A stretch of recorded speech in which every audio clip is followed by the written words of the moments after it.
saaxiibada hawada iga daawanaya oo ku soo dhawaada barnaamijkii falanqaynta oo hadahan kale aan hawada idiin soo marin jirnay waxaan ahay sugaal macalin maxamuud barnaamijkan falanqaynta alaabo waxaynu ku dabagalnaa dhacdooyinka ugu waaweyn aynu wararkeeda kugu baahino haddii allah awoodda sare lihi ogolaadana falanqaynta caawa intiisa badan waxaan diiradda ku saari doonaa safarka ra'iisul wasaaraha xukuumadda federaalka Soomaaliya mudane Maxamed Xuseen Rooble uu ku gaaray magaalada Garowe maalintii shalay ahayd halkaas oo maanta kulamo ay uga bilowdeen oo la qaadanayo madaxda dowlad goboleedka Puntland waxyaabihii laga wada hadlay iyo kulankii maanta ayaan ku la furguri doonaa xagga falanqaynta iyo qaadaadhiga waxa muhiim u yahay wada hadalkaas oo ra'iisul wasaaruhu uu kaga dhawaaqay shirkii beesha caalamka dowladda Soomaaliya dhawaan magaalada Muqdisho ay kula yeelatay laguna yiri wada hadal loo rogo ama lagu baadi goobo dhamaystirka arrimaha doorashooyinka dalka 2020-2021 ayuu gobol dhac u yahay ama hordhac u yahay safarka ra'iisul wasaaruhu shirkaas waxyaabihii ka soo baxay waxa ugu horeysay in ra'iisul wasaaruhu halkaas uu ka sheegay in safarro uu ku gaari doono uu ku dhameystirayo arrimaha doorashooyinka dalka wada hadalkii maanta ayaan ku qaadaa dhigi doonaa waxaana barnaamijka qaybta falanqaynta igala qaybgalaya nabadoon xarabo nabadoon cabdiqaadir axmed ibraahim oo nabadoonada Soomaaliyeed hoggaan u ah isla markaasna Puntland wax badan kala socday siyaasadeeda ay stuudiyaha ayuu nala joogaa barnaamijka oo nagala qayb gali doonaa xagga Skype-kana Muuse Siciid oo ah nin taxliiliye siyaasadda Soomaaliya ayaa asna qadka Skype-ka nagala qayb gali doona barnaamijka intii aan martida soo dhaweynin bal marka hore barnaamijka aynu ku daahfurano daawadayaal iyo dhageystayaasha nagala socda raadiyo Muqdisho codka Jamhuuriyadda Soomaaliya maanta ra'iisul wasaaraha xukuumadda federaalka ee Soomaaliya waxa uu kulan la qaatay oo uu shir la galay madaxweynaha Puntland Siciid Cabdullaahi Deni iyo ku-xigeenkiisa shirkaas iyo waxyaabihii looga wada hadlay waxaa inooga warramay wasiiru dowlaha xafiiska ra'iisul wasaaraha oo sheegay shirkaas iyo wixii looga hadlay wixii uu xambaarsanaa iyo waxyaabihii sida gaarka ah diiradda loo saaray mudane Cabdixakiin Xasan Ashkar waxaa hadaladiisa ka mid ahaa ra'iisul wasaaraha jamhuuriyadda federaalka ee Soomaaliya Maxamed Xuseen Rooble wuxuu ku yimid magaalada Garowe dowlad goboleedka Puntland safar shaqo safarka shaqada ahmiyadiisu waxay ahayd koobaad xoojinta iyo si ambaqaadida xiriirka dowladda federaalka ee Soomaaliya iyo dowlad goboleedka Puntland sidoo kale safarka ra'iisul wasaaruhu wuxuu ku qotomay maadaama dalku uu galayo marxalad doorashadana ay tahay ajandayaasha koobaad ay tahay in xukuumaddan ka shaqeyso ra'iisul wasaare xurmudka ka yahay wuxuu kala hadlayay madaxda Puntland oo ugu horeeyay madaxweyne Deni iyo madaxweyne ku-xigeenkiisa oo saaka kulamo la qaatay horraca in la sii ambaqaado ama la xoojiyo sidii loo xaqiijin lahaa doorasho xora oo waddankan ka dhacda qodobadaas ayaa ugu muhiimsan kuwa ilaa haatan laga wada hadlay ra'iisul wasaaraha iyo wafdigiisu waxay la sii kulmi doonaan qaybaha kale ee bulshada ra'iisul wasaaruhu sidii uu ku sheegay shirkii beesha caalamka iyo Soomaalidu iskugu timid dhawaan waxa hadafku yahay in la xoojiyo ama la adkeeyo xiriirka dowladda dhexe iyo dowladaha xubnaha ka ah ee dowlad goboleedyada taasaa marka ka dhigaysa ahmiyad xoog leh in la wada maro dhammaan dowlad goboleedyada lagana hadlo hadda xaaladda taagan ee muhiimka ah taasoo ah dalka in la geliyo doorasho loo wada dhan yahay laga wada shaqeynayo dhammaan lana xaqiijiyo heshiiskii madaxda dowlad goboleedyada iyo madaxda dowladda federaalku ay ku galeen magaalada Muqdisho oo ahaa dalkan in la geliyo doorasho xora oo si nabad uga dhaca waa mahadsan yahay mudane Cabdixakiin Xasan Ashkar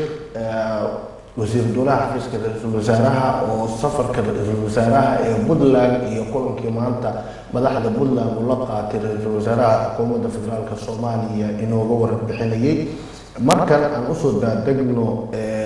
falanqaynta iyada iyo waxa uu xambaarsan yahay kulamadaas iyo waxa ka soo bixi kara iyo sida ugu habboon ee lagu gaari karo doorasho waqtigeeda ku dhacda wadahadalkan waxa uu ka bedeli karo dib u dhacan ku yimid in doorashada xogaa waqtigeeda dhaliilo laga qabo in la dhammaystiri waayo martida ayaan markan si wada jira kusoo dhaweynayaa nabadoon cabdiqaadir axmed ibraahim iyo saciid muuse saciid aw muuse si wada jira marka hore soo dhawaada ayaan idin leenahay waa mahadsantihiin haddaan ku hormaro nabadoonka shirka iyo socodka ra-iisul wasaaruhu garow ku tegay doorashada iyo waqtigeeda inay ku qabsoonto muxuu kusoo kordhinaya بسم الله الرحمن الرحيم وصلى الله على سيدنا محمد وعلى آله وأصحابه أجمعين أولا السؤال تيفيق قرقة ومدى الصومالية وكما سنتين مرتقاتك عاون لوسلي سيدو كلام وحصول وين يا موسى وسنة كقيب قادم دونا iyo dhammaan ummadda Soomaaliyeed oo runtii aan aad ugu faraxsanahay in ifafaalaha guud aanan marna niyad jabin ifafaalaha guud ee Soomaaliya waa fiican haddii aan soo noqdo shirkii maalintii dhaweyd oo runtii madaxda Soomaaliya ay gashay waxa ka soo baxay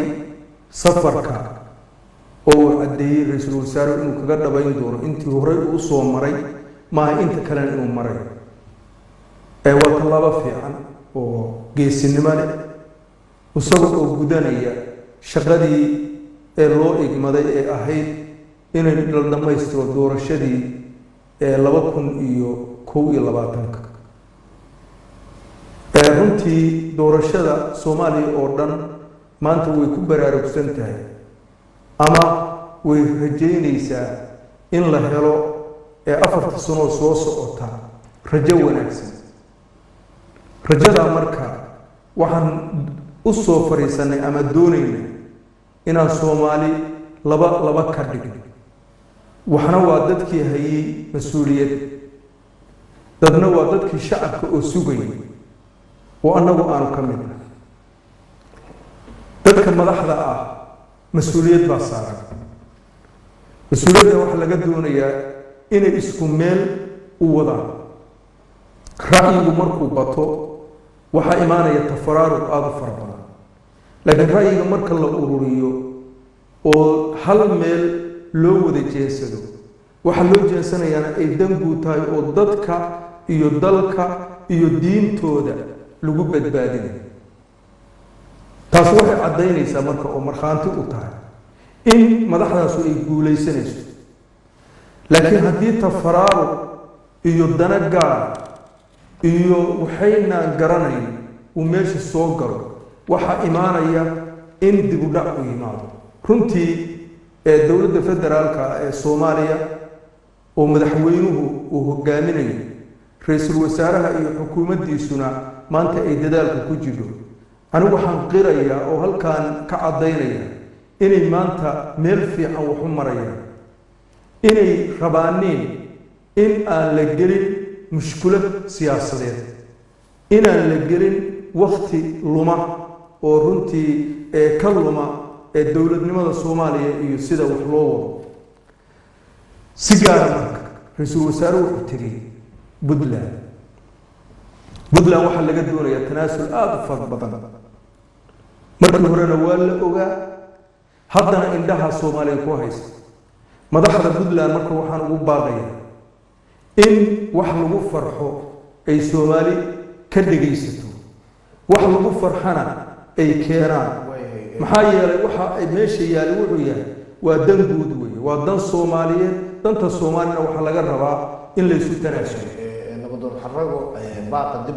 dib ayaan u dhiganaynaa waa mahadsan tahay fafaahintaada hore waa kugu soo laabanaya markan aan siiyo muuse saciid oo muuse oo ah falanqeeye siyaasadda Soomaaliya in badan u dhuunduleela qadka escape-ka iyo barnaamijka lagala qayb galaya muuse soo dhawow marka hore marka xiga ma ku muuqataa in safarka ra-iisul wasaaruhu tallaabo hore loogu qaaday doorashada 2020 inuu yahay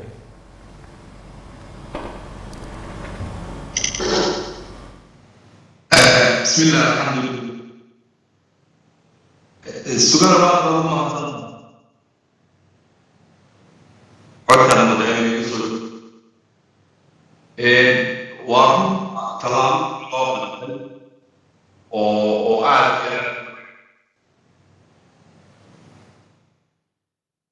سبب ضروري قال لا والله هذا ولا هذا الضروري الله نوريه تقول بقى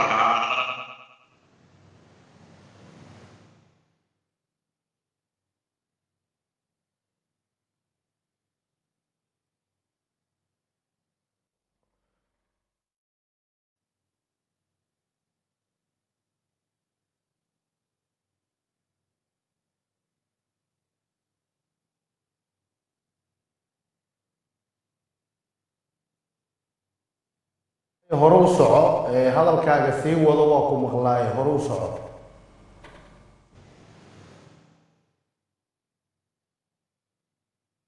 wada hadal runtii waa muhiim safarkan tuurka socodka uu ku maray wareedada waa loo baahan laakiin weli inuusan qabadii xallin karin muuqata gac doorasho weynaa welina doorashadana isogol lagama safarkiisuna hadda maamulgoboleedka puntland doorashooyin taasoo ay weli ka dadkooduna yahay kafira diisan yihiin marka caqabad la-aan laakiin intii laga qadin lahaa in la wada waa dowladnimadeenu ma laga aan ka baxay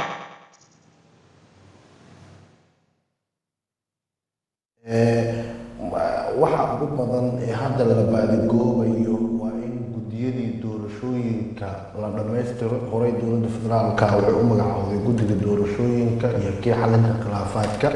maamul goboleedyadu inta badanna waa ay soo gudbiyeen marka doodi waxay ka taagan tahay in ay soo raaciyaan puntland iyo jubbaland oo haatan dhiman wadahadalka loogu tegay hadda jubbaland ma kuugu muuqda nabadoon xarago wax badanna siyaasadda soomaaliya waad la socotay in lagu soo qancin karayo laguna meeshaasna looga tegi karo tabashooyinka iyo waxyaabaha haatan dib u dhaca keenay ma kuu muuqata dabcan haa guddiyada waa la soconay dhaqdhaqaaqooda iyo dowlad goboleedyadana iyo dowladda federaalka waa ugu mahad celinaya inta soo magacowday sidoo kale jubbaland iyo puntlandna fiid way magacaabeen oo guddiga sare ee federaalka guddiga hadda ka dhimani waa siid dowlad goboleedka marka puntland haddii loogu tegay guddigii dabcan in loogu tago maaha geedi socodka doorashadu madaxda puntland waa mid la rabo inay horey u qabtaan haddii marka dibudhac uu yimaado mas-uuliyadda yaa qaadaya mas-uuliyadda waxaa qaadaya madaxda puntland baa qaadaysa waxaa la doonayaa marakan in lagu socdo isku jiha in loo socdo fiid hadda waxaa rabay inay yimaadaan oo ka qeyb galaan shirka dowlad goboleedyada iyo dowladda dhexe ay ku hayso hadda tababaradoodii iyo sidii ay hawsha u qabsan lahaayeen guddiyadii la siinayo marka aniga waxaan qabaa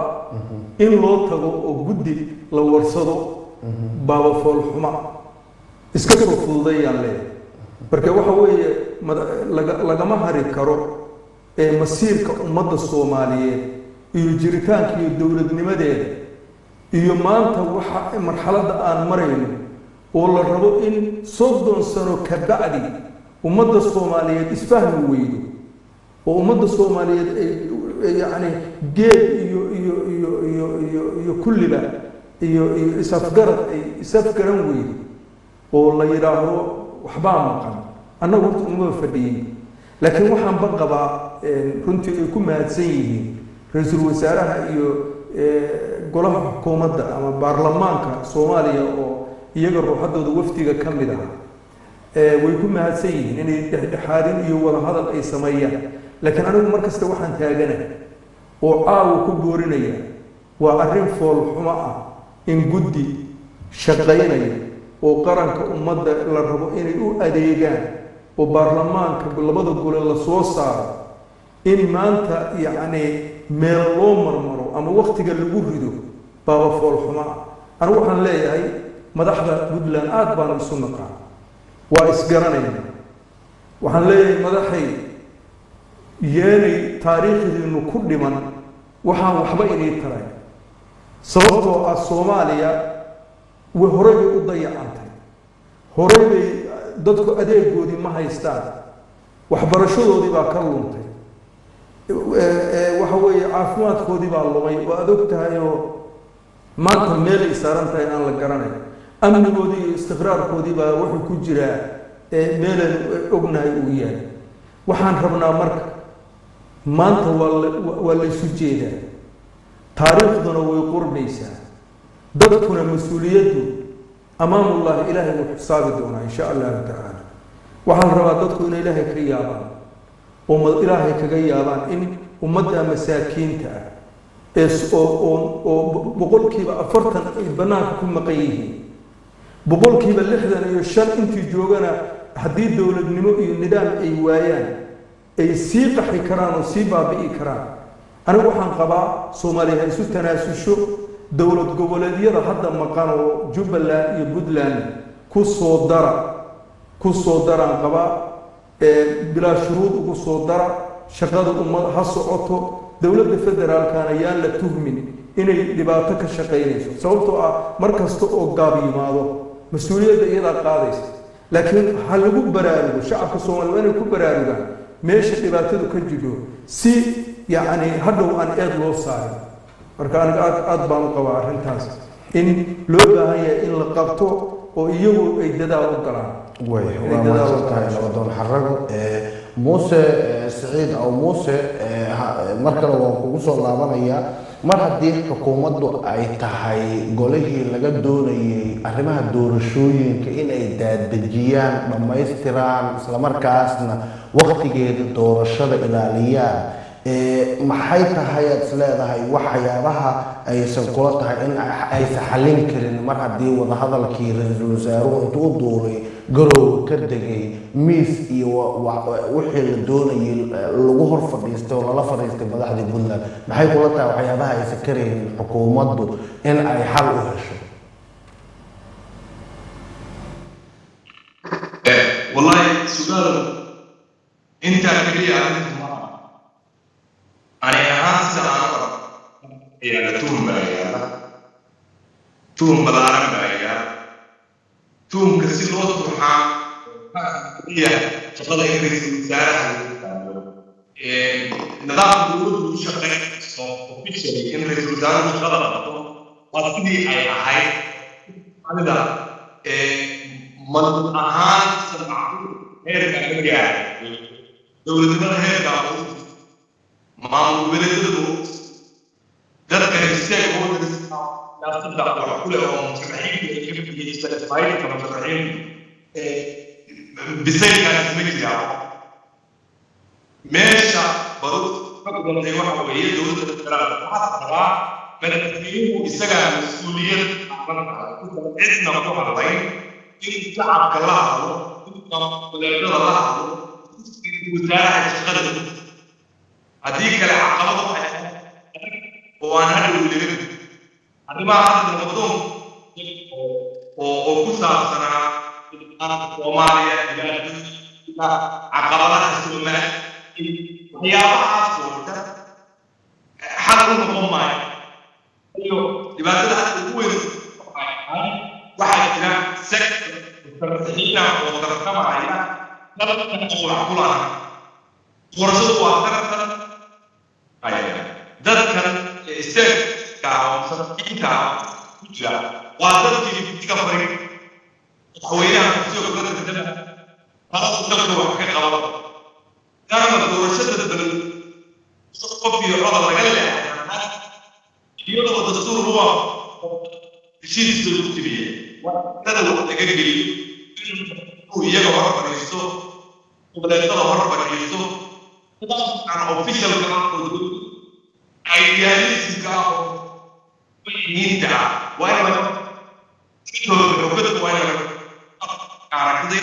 fulinta xukuumadda iskale iyo daadejinta dowladnimada iyo in dadkii lagu qanciyo hanaanka dowliga ah xukuumadda iskale gelitaankaas oo fulinta u ah miyayna kula ahayn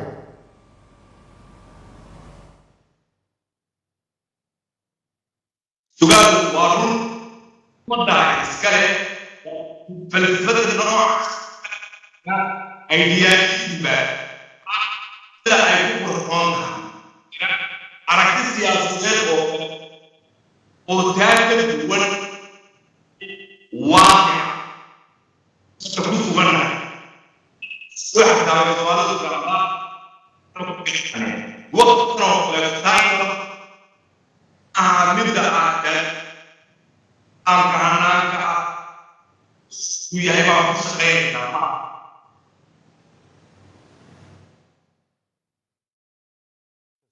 muuse igu jir waa kugu soo laabanayaa nabadoon xarago xilligan doorashada markii la gaaro waa wax iska caadi ah in doodo siyaasadeed iyo isqabsiyo iyo lugaha la isku qabsado xalku kugu muuqdaa in ay maantoo kale u baahan tahay tanasulaad iyo in aan ninba geed qabsan kula tahay adiga dabcan ha xalka iyo solutionku wuxuu ku jira markaa dalkaaga waxa uu ku sugan yahay aada fiiriso markaa dadkaaga u warhayso sida ay yihiin waxay maanta ku sugan yihiin iyagoo nicmada iyagoo haysta yacni khayraadkoodii dhan haddana ka faa'iidaysan kara oo bannaanka yaali oo maanta aynu ognahay baahida iyo dhibaatooyinka ka jira dhulka qaarkiisa aniga marka waxaan qabaa isqabqabsiga markii xog la hayo oo dalka ay u naxariisanayaan dadka doonaya madaxnimadeeda ama madaxnimadeeda haystaan waxay noqonaysaa basiid marka dan guud baa taa danta guud marka oo ilaahay subxaanahu wa tacaala uu markii horeba madax kaaga dhigay inaad dan guud u qabato wax maanacayaa ma jiraan inaad dan guud ku hagto oo u tanaasusho oo waxa jira ama waqtiga aanay kaa dhicin waqti ila wax kasta waqti bay leeyihin hadda 4 sano baynu dowladdii ay soo shaqaysay waxyaalihii ay soo qabatay waa waxyaalo la taaban karo oo la fiirin karo tan soo socotana oo hadda 4 sano soo socotana waxaanu doonaynaa inay ka sii wado halkii oo wax wanaagsan ay ummadda u keento aniga marka waxaan qabaa isqabqabsiga badani iyagana faa'iido uma ah ummadda soomaaliyeedna faa'iido uma ah annaga marka waxyaala aan rabno inaanu 24 saac sheegnaa waxay tahay war adiga dantaada keliya ma kuu noqonayso inaad ka hesho meesha laakiin danta guud oo shacabka soomaaliyeed iyo ummadda soomaaliyeed helayso ayaa taada ku jidhaa ninka madaxda waxay ku jidhaa ummaddiisu markay u wanaagsan tahay wax wanaagsan buu ka helay laakiin ummadda markii aada xumaato iyo dhibaato iyo isqaqabsi iyo waxaan meesha jirin aada abuurto maxaad ka helaysa waxaa imaanaya marka dalkii in uu karays galo oo dhibaato galo oo dadkii ay yacni waxba qabsan waayaan aniga waxaan qabaa marka oo aada u soo jeedinayaa waxay tahay arrinka hadda maanta wuu fudud yahay guddiyadii in laysu keenaa basiid weeye in doorashadii la aadaayo basiid weeye in xildhibaanada soo baxa qof kasta nasiibkiisa ka helo ama waxa uu doonayo uu ka helo basiid waa wax wanaagsan wey laakiin in la curyaamiyo doorashadii ummadda Soomaaliyeedna danu ma aha hadda kuwa madaxda ah oo hadda yani lala fadhiyo ama wax diidan tusaale Puntland rahamad u ahaan mayso Jubbaland anaga guddiga waa inaan helaa hadda waa in la helaa Puntland oo kale wax caqabada aniga ma ogi laakiin Jubbaland Axmed Madoobe wuxuu sheegay waxyaalo yani ciidan wuxuu sheegay yani in meelo kale la joogo oo uusan awood badan ku lahayn waxbuu ku xiran waxbuu shuruudo baa jiray oo ka hadlay laakiin Puntland laakiin Puntland wax caqabada oo Soomaali ka haystaan ma jiraan iyadoo hadda dhexdeedana wax caqabada ma jiraan aniga waxaan qabaa madaxda waxa ka hortaagan waxay tahay waxaanan caawa fahmayn aniga wax iga diimoon oo aanan garanay laakiin cilada sida saxda ah guud ahaan Puntland waxay ka mid tahay Soomaaliyana wax caqabada oo kaga imaan kara ama dhibaato ah oo ummadda Soomaaliyeed iyo siyaasiyiinta anigu ma ogi anigu ma garan karo marka waxa weeye si dhaba baan u ogahay dadku inay isjecel yihiin Soomaaliya isjeceshahay doorashadeeda rabto ummadnimadeeda rabto inay meel la gaaro waa santahay inuu doon xarago Muuse Saciid oo Muuse labad waxa la yiraahdaa waa loo geed fariistaa in xaaladda Soomaaliya iyo arrimaha dhismooyinka guddiyadan iyo dhamaystirka doorashada 2021 heerkan ay soo gaarto waxaa jiray shirar dhowr ah oo hore la iskugu soo horfariistay kuwa uu muuqday in lagu wada hadlo caqabadaha jirayna markaas xalkooda wada hadal looga gudbo dhuusamareeb 1 2 3 Muqdisho la imaaday waxaa ka soo baxay heshiis lagu kala tagay oo la isla meel dhigay doorashada iyo qaab jihaynteeda maxay tahay wada hadalka kaleete ee maanta Soomaali ay uga dhiman in looga wada hadlo arrimaha doorashooyinka mar haddii shalay qayladu ahay doorashada waqtigeeda ku dhacdo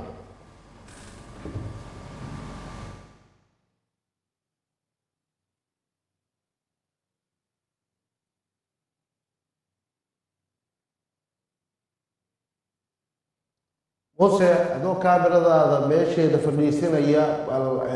hore u soco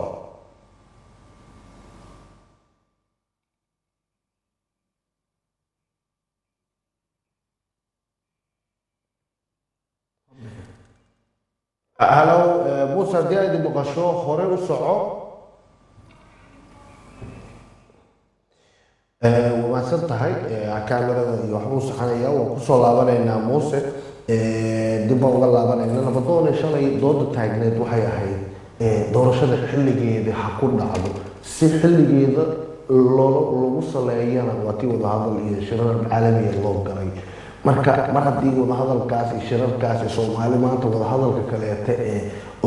ku laaban in laga fariisto ama laga heshiiyo arrimaha doorashooyinka maxay yihiin inta ogtahay adiga dabcan waxaan la socday oo aanu la soconay haddaan odayaasha nahay maadaama aanu doorashada qayb ka nahay annaga dadka ergada xulaya ergaduna ay xildhibaanada dooranayaan baanu nahay maadaama marka iskaashiga siyaasiyiinta waddanka iyo oday dhaqameedyada iyo community-ga kale ay ka wada siman yihiin inay waxooda ka shaqeeyaan waxaanu la soconay sida ay wax u socdaan waa la socotaan dowladda dhexe dowladda federaalka ee Soomaaliya waxay keentay qof iyo cod Soomaali oo dhan baa soo dhaweysay caqabad baa timi oo dowlad goboleedyada iyo siyaasiyiinta Soomaaliya ee ka timi daba shirkii dhuusamareeb baa la galay waniyatu waxbaa soo baxay waanu aqbalay kii Muqdisho ugu dambeysay baa la qabtay haddana inaanu ku shaqeyno ayaanu taageer sababtu maxay tahay waqtiga dhacaya inaanaan beer darayn markasta laakiin doorashada imaanaysa dabcan maalinba meel bay joogtay laakiin rajo fiican baanu qabnaa xildhibaanada aqalka hoose iyo aqalka sare hadday soo baxaan يعني waxaan rajaynaynaa inay mar kasta ay ku tallaabsanayaan in horey loo soo annaga marka caqabadda hadda la dhigayo waa caqabad qof kasta oo dhiga cuquubo ku ah cuquubadaasuna ka tegi mayso maxaa yeelay Soomaali waxay u baahan tahay in horey loo soo Soomaali nabad bay u baahan tahay Soomaali isu tanaasul bay u baahan tahay caawa waxaan halkan u fadhiyaa waxay tahay war ninkii ka naxay naftiisa u naxayo ummadda ka hor leexo oo ka daa dhibaatada dowladda xarabo ugu dambeyn xalku muxuu yahay maxaad sabaaqa oo aad u diraysaa madaxda Puntland iyo dhaqanka iyo aad ku matasho dadka Puntland waxa weeye baaq baan dirayaa baaqaas guud ahaan waxaan u dirayaa ummadda Soomaaliyeed meel kasta ay joogaan madaxdana waxaan u dirayaa baaq madaxda waxaan leeyahay shaqadii ummaddu inay dirsatay waxaan rabaa inaad isu tanaasushaan oo ummaddu ay hesho in ay ku farxaan ifafaale wanaagsan oo doorashadooda iyo dowladnimadooda wax u taraya inaad gaarsiisaan danaha gaarkaana in laga tanaasulo shacabka Soomaaliyeed waxaan leeyahay meel kasta ay joogaan gaar ahaan Soomaaliya in laga wada shaqeeyo maslaxadda ummadda Soomaaliyeed inaan u istaagno maxaa yeelay dhibaatooyinku markasta oo ay Soomaali ku sii kordhaan waqtigii waa uu sii dhacaya kamana bixi karo waxaan doonaynaa inaan caalamka la tartanno waxaan doonaynaa inaan dowladnimadeenni iyo wanaageenni iyo warshadaheenni iyo khayraadkeenni iyo wixii aan samaysan lahayn aan ku tallaabsano si gaar ah caasimada Soomaaliya rabaa inaan caawa la hadlo caasimada Soomaaliya waxaa ka jira waxyaalo badan oo dadka runtii dad badan ka soo baxay caasimada waxaa la rabaa in la dhowro caasimada ummadda Soomaaliyeed madaxeedii weyn dad waxaa jira yani propaganda iska abuuray shirar aan munaasib u ahayn in maanta ay caasimadii laga soo sheego war aan dadka aan ku habboonayn waxaan ugu baaqayaa madaxa Soomaaliya dadka joogaahay waxay metelaan ummadda Soomaaliyeed waxaa la doonayaa in wanaag iyo sharaf iyo nabad iyo istiqraar iyo horumar lagu fikiro in laga baxo qodobka iyo qabyaalada maanta ninka Soomaaliga Soomaalinima ku filan islaamnima ku filan wanaaga iyo sharafta Ilaahay siiba ku filan